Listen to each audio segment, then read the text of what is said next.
How to soothe yourself when life gets overwhelming. What do you do when things go wrong? If something isn't currently wrong in your life now, it will be at some time. This is the reality of life. And we are not immune to its tragedies or even the pummeling around by our own moods and emotions. Knowing how to soothe yourself drastically grows self-trust.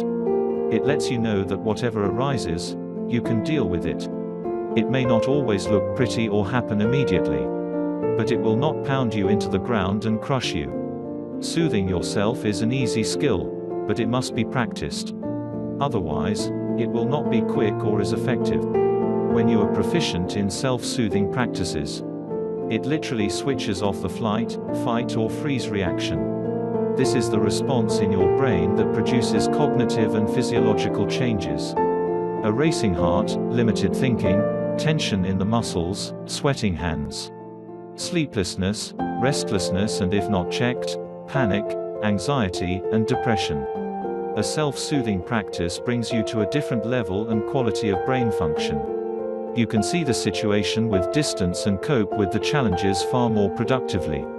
The secret is, you must trust yourself that switching to soothe is possible. And here is how you do that. Number 1, recognize the symptoms of panic, anxiety or fear as they arise. You will feel them in your body first. Number 2, know that you are capable of switching to soothe mode. Number 3, tell yourself as often as you need to, I can deal with this, I am willing and capable. This powerful message will affect you physically as well as emotionally. It doesn't matter that you don't yet know how you are going to deal with the situation. What matters is that you are going to deal with the challenge. While you are telling yourself you are capable, you aren't able to ruminate about how awful, helpless, frightening or disappointing the situation is. You are focusing your mind on knowing you can deal with the challenge. Number 4, write down what the issue is on a piece of paper. Describe it in as few words as possible. This makes space in your mind. It also gives you distance. Number 5, ask yourself, does this need my attention immediately? It is good to remember that often when you are panicking, you are at your least creative and effective when it comes to problem solving. If the matter isn't life or death or is still going to be hideous in a week, switch your attention to something else. It will have to be more stimulating than watching TV. Get some physical distance from what's worrying you. Do something that is physically demanding. Digging in your garden, going for a hike, walking briskly, or swimming. You won't take the problem with you if you tell yourself you are in the process of dealing with it. The activity is less important than the act of changing your environment along with your thoughts and feelings. If you must deal with the problem straight away, physically move your body. Change your body posture from victim mode, slouched and rounded shoulders, to problem solver. Sit up straight. Breathe deeply into the belly. Put your shoulders back. Lengthen your neck and take your eyes off the floor. Slow your talking down. Your mind will immediately benefit. Take your time. Focus on calming yourself first, and then dealing with the issues or problem.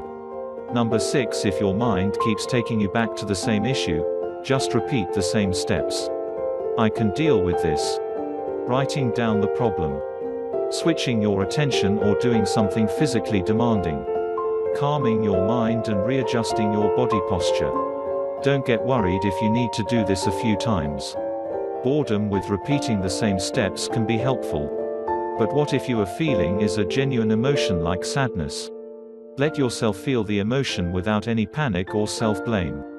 Listen for self-talk like, I shouldn't be feeling this. Or, I will always feel like this. Even if you are thrown by a genuine tragedy.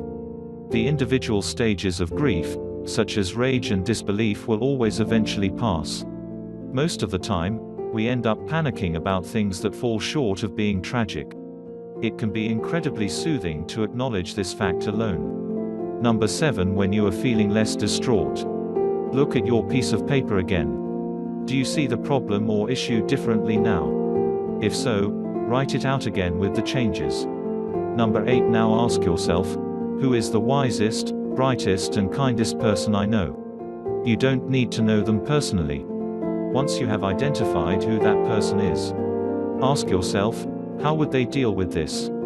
Don't underestimate the power of your own imagination. It's your imagination as much as the events themselves that have produced those dominant symptoms of anxiety and panic.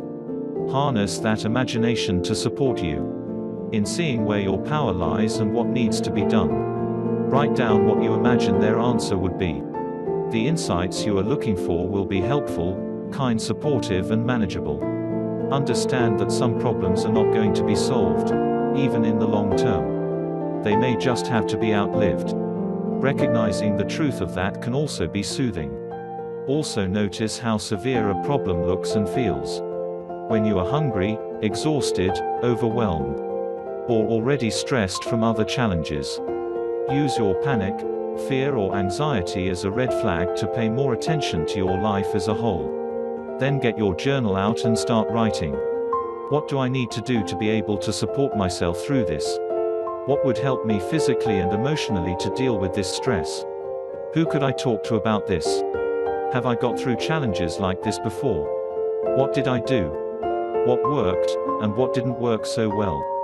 Remind yourself that whatever is happening is not all of who you are. Nor will it be like this forever. How about you? What is your thought about this? Please leave us a comment and join the conversation. Don't forget to like and subscribe to watch another exciting videos like. Thank you for watching.